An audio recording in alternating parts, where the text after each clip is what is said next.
Camp بننے جا رہے تھے، یہ پروجیکٹ بننے جا رہے تھے، تو اس وقت کی میر افضال سلیریہ کی پریس کانفرنس آج بھی ریکارڈ کا حصہ ہے.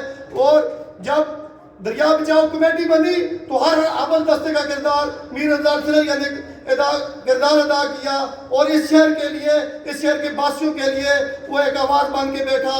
اسی طرح شوکت نواز میر صاحب مرکزی عظمت اجران کے یہاں بیٹھے ہوئے ہیں.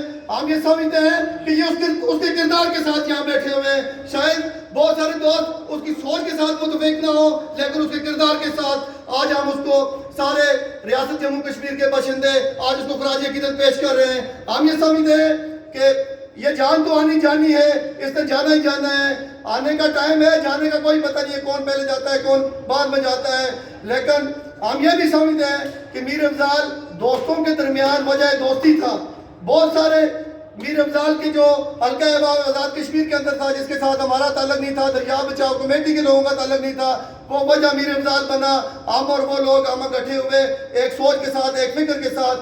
آج ہم یہ تجدید عہد کرتے ہیں کہ مادر وطن جموں کشمیر جس وقت تک مقبول بٹ شہید کے نظریات کے مطابق، میر افضال سلیریہ کے نظریات کے مطابق ایک آزاد اور خود مختار ملک نہیں بن جاتا، اس وقت تک ہم میر افضال سلیریہ کے نظریات سے کسی صورت انحراف نہیں کریں گے.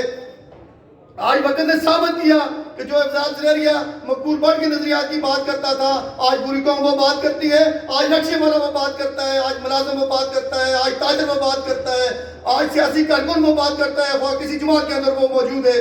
یہ ان لوگوں کی جدوجہد ہے جو آج ہم میں نہیں رہے، جنہوں نے اپنی ملازمتیں قربان کی، جنہوں نے اپنے سوہاگ قربان کیے، جنہوں نے اپنے مستقبل قربان کیے، جنہوں نے اپنے ماں باپ قربان کیے.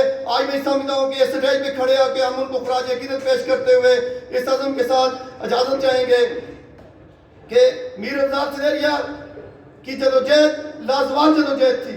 اس کی جدوجہد نہ صرف ریاست جموں کشمیر کے لیے تھی. اگر آپ مظفر آباد پہ آئیں تو میں یہ سمجھتا ہوں کہ آج ہر گھر کا بچہ جب اس گرمی میں ملکے گا تو اس کو میر افضال سے یاد آئے گا، اس کو دریا بچاؤ کمیٹی یاد آئے گی کہ اس دریا کے لیے اس کی جدوجہد تھی. لیکن ہم گھر سے نہیں نکلے، اس نے اپنا جو ہے مستقبل قربان کر دیا، اپنا آج ہمارے مستقبل کے لیے قربان کر دیا. اسی کے ساتھ چونکہ مقررین کی بہت بڑی فہرست ہے تو میں منقسم ریاست جموں کشمیر کے تمام اکائیوں سے آئے ہوئے بالخصوص جو ہے وہ بابا جان کو ہم مظفر آباد میں خوش آمدید کہتے ہیں، ان کی جدوجہد کو بھی سلام پیش کرتے ہیں کہ منقسم گلگت بلتستان کے اندر جس طرح انہوں نے انسانی حقوق کے لیے مادر وطن